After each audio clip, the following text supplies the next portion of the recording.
So good afternoon. Let me just start by reminding folks that our emergency order regarding non-essential businesses goes into effect basically now.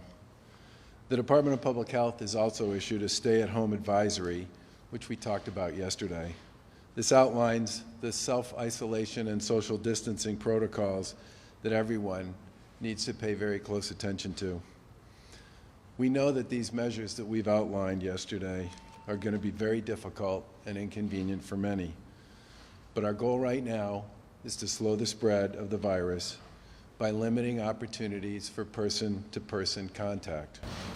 Taking action now to limit the spread of the virus will give our public health officials, our healthcare community, and others time and opportunity to meet the challenge ahead of us. The goal, of course, is to flatten the curve so that the number of cases doesn't overwhelm our healthcare system all at once. There's no question that these are challenging and unprecedented times, but I know the people of this great Commonwealth will meet this challenge, as they always have, head on. As we've said before, ramping up testing capabilities is a big part of pushing back against this threat. The Command Center has been working hard to increase the Commonwealth's ability to do that with both the State Public Health Lab and with many other private labs and healthcare labs. We're continuing to make progress on increasing the number of tests completed as well as our testing capacity. There have now been almost 9,000 tests completed in Massachusetts, which is up from around 6,000 on Sunday. In addition to the State Public Health Lab and Quest Diagnostics and LabCorp, there are now 10 additional labs that are up and running. Beth Israel Deaconess, BioReference, Children's Hospital Boston, Mayo Clinic, Partners Healthcare, Tufts Medical Center, ARUP, Viacor, and are now among the labs submitting test results to DPH. This is big progress from where we were even a week ago. I also want to remind folks that the number of tests we do in Massachusetts goes up. We will expect the number of cases, the number of positive tests to go up as well. And the Command Center will continue to expand testing capacity across the state. As a reminder, if you have questions about tests for yourself or your family, if you are showing signs and symptoms associated with something like the flu, you should stay home and begin first by contacting your medical provider. Remember, as we've said many times, telehealth services, phone calls, video chats with a trusted provider are a defined benefit here in the Commonwealth of Mass. We need to keep people that don't need to be in our hospitals and medical facilities out so that we can allow our providers to focus on the people who need the help the most. I want to share a few other quick updates from the Command Center.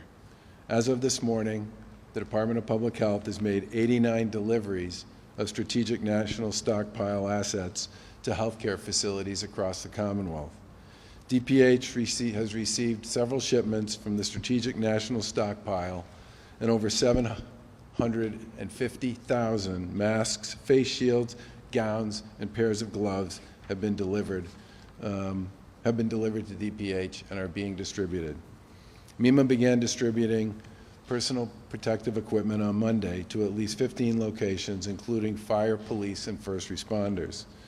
In response to a letter from Secretary Mary Lou Sudders last Friday, the Massachusetts dental community donated masks, hand sanitizers, and gloves, and we are very grateful that so many people are helping out in this critical effort. Similar outreach for PPE donations has gone out to the construction industry and to vocational school communities.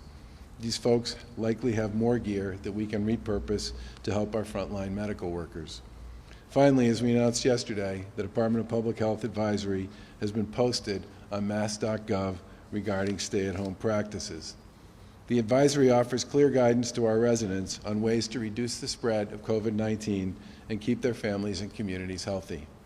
The DPH advisory reflects yesterday's announcement by strongly advising residents who are 70 years and older and those with underlying health conditions to stay at home, with the exception of essential trips for food, medicine, and focused time for exercise and fresh air.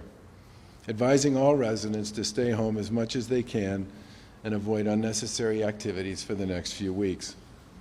urging residents to practice social distancing and safe hygiene practices throughout their daily activities. Staying at home means only leaving home to address essential needs, like going to the grocery store or the pharmacy, taking a walk for fresh air, or something similar. Everyone is encouraged to call or video chat instead of visiting friends and family. This, of course, is not easy.